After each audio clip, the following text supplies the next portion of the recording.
بسم الله الرحمن الرحيم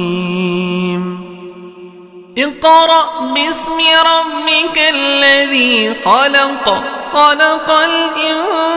الإنسان من علق اقرأ وربك الأكرم الذي علم بالقلم علم الإنسان ما لم يعلم كلا إن الإنسان ليطغى أن رآه استغنى إن إلى ربك الرجعى أرأيت الذي ينهى عبدا إذا صلى أرأيت إن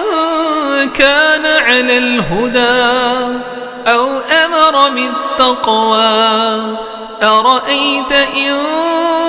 كذب وتولى ألم يعلم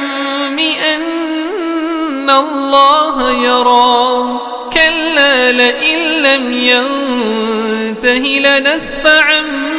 بالناصية ناصية كاذبة خاطئة فليدع ناديه سندع الزبانية كلا لا تطعه واسجد واقترب